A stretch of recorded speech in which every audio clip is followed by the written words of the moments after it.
PNB guilds RBI से primary dealership का licence पाने वाली संस्थाओं में से सबसे पहली संस्थाओं में से एक है।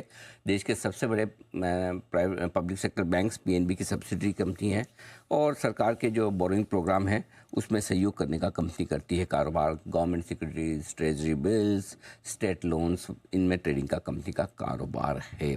आइए आपकी मुलाकात करवाते हैं पीएनबी गिल्ड्स के मैनेजिंग डायरेक्टर विकास गोयल साहब हमारे साथ कार्यक्रम में हो रहे हैं शामिल।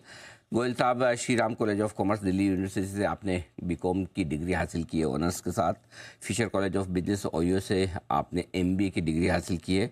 27 साल से ज़्यादा लंबा गहरा अनुभव गोयल साहब का है इस फील्ड का। सर, बहुत बहुत स्वागत है आपका, धन्यवाद हमें समय देने के लिए। सबसे पहले आपको बधाई देना चाहता हूँ, आज से जेपी मॉर्गन के बॉन्ड इंडेक्स में हमारे बॉन्ड्स भी शामिल हुए हैं। क्या कुछ बदलता है भारत के लिए? हमारे जो इमर्जिंग मार्केट्स में जो उनका इंडेक्स है उसमें हमारे बॉन्ड भी अब शामिल होंगे।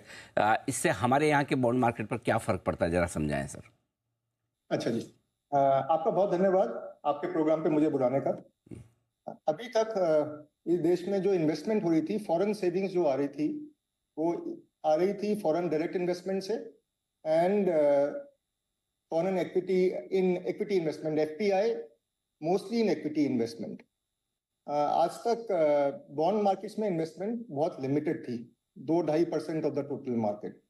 तो हमारे देश में we need foreign savings to come in to finance growth.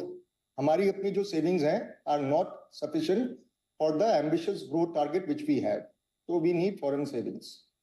तो अभी तक foreign savings, like I said, was coming in form of direct investment as well as equity investments and fixed income में नहीं हो रही थी। इंक्लूजन की वजह से अब पैसिव जो है, जो फंड्स हैं जो इस इंडेक्स को ट्रैक करते हैं, उनको तो इन्वेस्ट करना ही पड़ेगा। As a result we have a new set of investors coming into the market. इसको देखा देखी other active players who have discretion may also follow and they have actually followed. So अभी तक $11 बिलियन के करीब लास्ट 3-4 महीने में already आ चुका है। 30 आना है, बट 30 के against actually it will be much more, because 30 तो पैसिव है, जो active also will come in will be much more. So potentially we can have $30+ billion in the next 10 months. इसके बाद भी जो फॉरेन इंटरेस्ट है in Indian bond markets will go from about 2.5% to 4-5%, which compare to comparable markets जैसे Indonesia है, Mexico है, is very limited still. Y हमें क्यों चाहिए बॉन्ड मार्केट में इन्वेस्टमेंट और foreign savings coming into bond markets? Infrastructure financing for instance which supports our growth, इसके लिए ये it cannot be financed only by equity, it needs debt also, leverage also, because equity capital market demands immediate return, whereas debt capital market or debt investment is more patient, therefore the returns are more limited.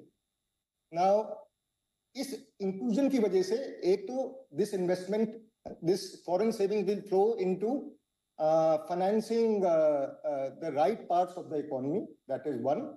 Second, overall जब demand आती है तो rates will obviously come down. आपको पता ही है government securities are the base rate, so overall cost of capital for financing growth, general growth, which basically means corporate bonds and maybe loan markets at the end of it all, which is also linked to government securities as well as the corporate bond market. Rates overall in the economy to finance growth can come down, but that is in the medium and long term. So इसके ये फायदे हैं, 2 फायदे हैं। ठीक बात है। तो जो हमारा अनुमान था कि 20 बिलियन से 22 बिलियन डॉलर के आसपास का पैसा हमारे यहाँ के बॉन्ड्स में आएगा विदेशों से, लोग कह भी रहे कि शायद 10 बिलियन डॉलर के आसपास आ गया, 10-12 बिलियन डॉलर और आना बाकी है। आपका क्या अनुमान है, कितना आ सकता है, कितना आ चुका है? देखिए जी, मैंने पहले बोला, पैसिव 25 से 30 तो पैसिव है जो ट्रैक करता है इंडेक्स को। इसके साथ साथ active players will also come in. हमारे अभी एक तो इंडेक्स की इंक्लूजन की बात है, दूसरी बात यह है कि हमारे macros are very good, growth prospects are very good, currency stable, fiscal deficit etcetera, और fiscal policy is very conservative. So this is all, these are very attractive to bond investors.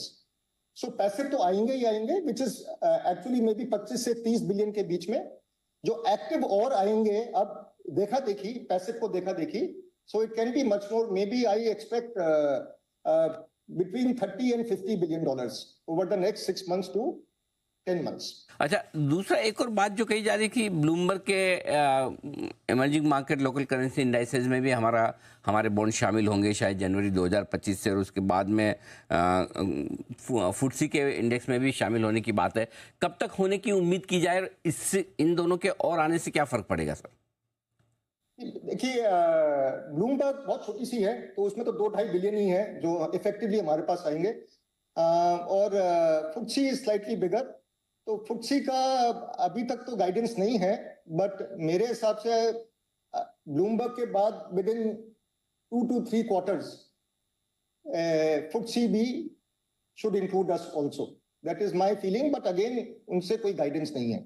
We are on the watch list and that can continue, वो continue हो सकता है, but मेरे हिसाब से एक बारी ब्लूमबर्ग आ जाएगा, एंड अगर our performance, we have been performing very well in the past compare to the index, so if the performance is there and given कि अब China is out for the time being, Russia is out because of sanctions, and most funds need diversification, that is why India is a very very good option.